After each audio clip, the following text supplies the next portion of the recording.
আজি তুমি মোৰ মৰম ভালপোৱাক অৱহেলা কৰিছা ন? চাবা, এদিন তোমাক মোৰ এই মৰম ভালপোৱাই কষ্ট দিব। আজি যদি কওঁ মই মৰি যাম বুলি, তেন্তে তোমাৰ কাৰণে সেইটো এটা ধেমালি হৈ ৰ'ব। মনত ৰাখিবা, এদিন এই ধেমালিটোকে সঁচা প্ৰমাণ কৰি এৰি গুচি যাম।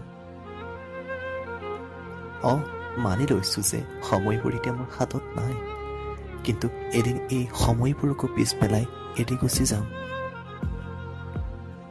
আৰু শুনা জান, এবাৰ যদি এৰি যাওঁ, মনত ৰাখিবা আৰু কেতিয়াও ঘূৰি নাহোঁ।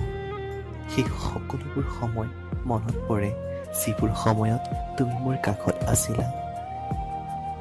ঠিক তেনেদৰে মই গুচি যোৱাৰ পাছত তোমাক সেই সময়বোৰে বহুত বেয়াকৈ কন্দুৱাব। তুমি কৈছিলা নহয় জান, মই তোমাৰ আৰু সদায় তোমাৰ হৈ ৰ'ম। যেতিয়া মই মাথো তোমাৰ হৈ মৰিম, তেতিয়া তোমাৰ সেই সকলোবোৰ কথা মনত পৰিব।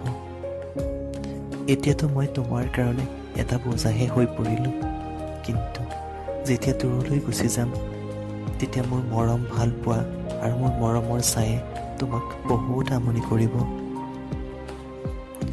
আৰু শুনা, যেতিয়া তুমি অকলশৰীয়া অনুভৱ কৰিবা, তেতিয়া তোমাৰ মোলৈ বহুত মনত পৰিব।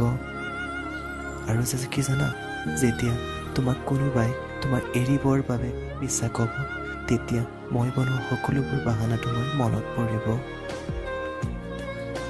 যেতিয়া কথাই কথাই সকলোৱে তোমাৰ কাষৰ পৰা আঁতৰি যাব, তেতিয়া তুমি মোৰ ওপৰত কৰা সেই অভিমানবোৰ মনত পৰিব। যেতিয়া তোমাৰ ভাল পোৱা কাৰোবাৰ বাবে এটা শাৰীৰিক সম্পৰ্কৰ বাদে বেলেগ হৈ নাথাকিব, তেতিয়া যেন তোমাৰ এই ভাল পোৱাত পাগল, সেই পাগলটোলৈ মনত পৰিব। সকলোৰে জীৱনলৈ প্ৰেম আহে, আৰু যদি আপুনিও কাৰোবাক সঁচা অন্তৰে ভাল পাইছে, তেন্তে আমাৰ এই চাইলেণ্ট বয় চেনেলটো নিশ্চয় ছাবস্ক্ৰাইব কৰিব, আৰু এই অডিঅ'টো লাইক আৰু শ্বেয়াৰ কৰিবলৈ নাপাহৰিব।